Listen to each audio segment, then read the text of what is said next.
Welcome to the Real News Network. I'm Paul Jay in Washington. And in Washington, one of the debates that is raging, not so much in mainstream media, but certainly on the Hill, is the role of the Environmental Protection Agency. Here's a quote from one of the witnesses at a recent congressional committee talking about the EPA and its efforts to control pollutants and carbon emission. Here's what Robert E. Murray from Murray Energy, a coal mining company in Aledonia, Ohio, had to say. He employs about 3,000 people there. Jobs and lives are being destroyed by Mr. Obama and his out-of-control radical U.S. EPA and his appointees to it. Robert Murray went on, America, our industry and jobs are under siege by Mr. Obama and his EPA, and it must be stopped immediately. Now joining us from Amherst, Massachusetts, from the Perry Institute, is James Heintz. He's Associate Research Professor at the Perry Institute. Thanks for joining us, James. Thank you. So first of all, what's at stake? You've recently done a study on the jobs implication of this battle, and most of this debate actually seems to be not about whether there is a pollutant problem, whether there's a clean air problem, or a climate change problem for that matter. The argument always boiling down to that it's a jobs problem, and you've recently done a study on the jobs implication of this. So tell us the area you've been studying and what you found. What we looked at in this study, which was a joint study done by Perry but commissioned by a Boston-based organization called CIRRUS, we looked at two EPA air pollution standards that are expected to come into effect this year in 2011. The two standards that we looked at affect utilities, so the electricity sector. One is the utility MAC standing for Maximum Available Control Technology, which regulates emissions of such toxic substances as mercury, lead, arsenic, and other acidic gases. And we also looked at something called the transport rule, which looks at cross-border pollution. So when utilities in one state pollute in terms of sulfur dioxide and nitrogen oxide, those pollutants often cross state boundaries and make it difficult for neighboring states to meet their air pollution standards. And so this is an effort to control those types of emissions as well. So what we did was we looked at what investment we could expect out of the utility sector, focusing on the eastern half of the United States, since that's where most of the coal-fired plants are and where most of the impact of these new standards are meant to be. We looked at how much investment they would make in new capacity, so new generation capacity, and how much they would make in terms of new pollution control technologies to try to control these emissions in order to meet the standards. We looked at it over the next 5 years from 2011 to 2015, which is the time period in which people think that most of the standards, the new EPA standards, will be implemented.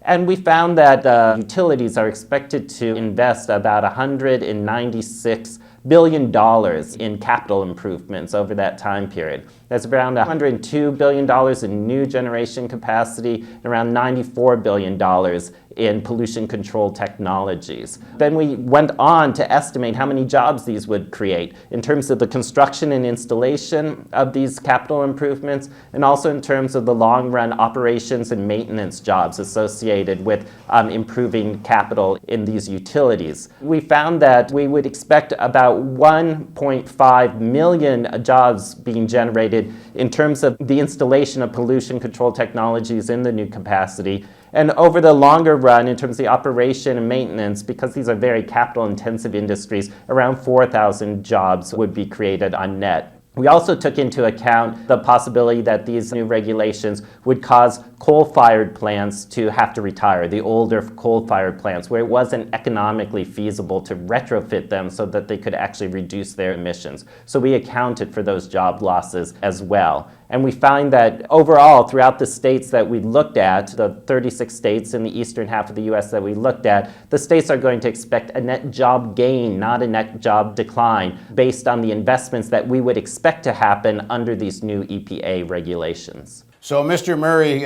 may be correct that his particular coal-fired plant may lose some jobs, but overall, because of the investment in the whole sector, there's a net gain in jobs. That's the basic point.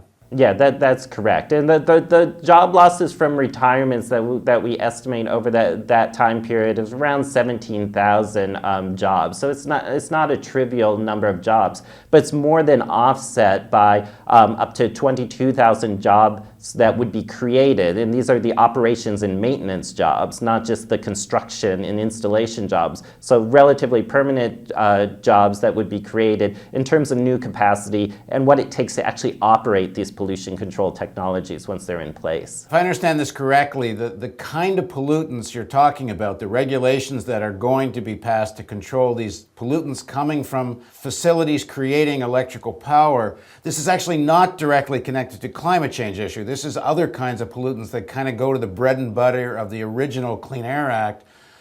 So whatever you think about climate change actually isn't involved in this particular set of regulations. Do I have it correct? Yes, yeah, it's not, the big concern with these regulations are that these pollutants, especially the ones under utility MAC, are highly toxic emissions that are coming out of these plants. For example, James? They're mercury, arsenic, lead. These pollutants, these emissions coming out of utilities have been associated with, tens of thousands of premature deaths every year and a lot of real health costs. So we're really talking about some toxic substances here, and these utilities are not paying the full cost of emitting these substances. So it's an effort for them to actually realize the full cost of generating the electricity that they do.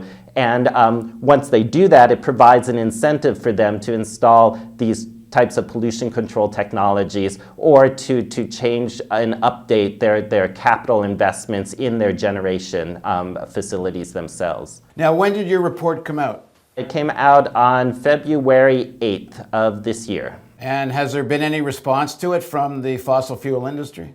We had a number of responses from industry. So there are industries, it's a fairly large industry now, that actually makes these types of pollution control technologies. So it's not a trivial industrial sector, and they've obviously were very positive and supportive of these new standards and new regulations. Within the utilities, there's a large number of utilities that have already made these investments or are actively making these investments to clean up their emissions. Many of the standards involving air pollution are not new. I mean, these are a new set of standards, but a lot of the standards were actually set in 1990 when the Clean Air Act amendments were passed under President George H.W. Bush's administration. So they date back to that time. And so since that time, you've seen utilities actually make a number of investments already. So the utilities that have modernized their plants and made the investments and have made a strong effort to actually cut back on their pollution,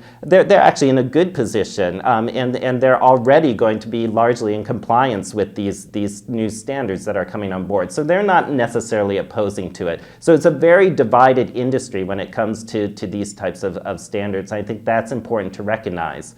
When we released this report, we had CEOs of utilities at the press conference supporting the findings of the report. Thanks very much for joining us, James. Okay, thank you. And thank you for joining us on the Real News Network.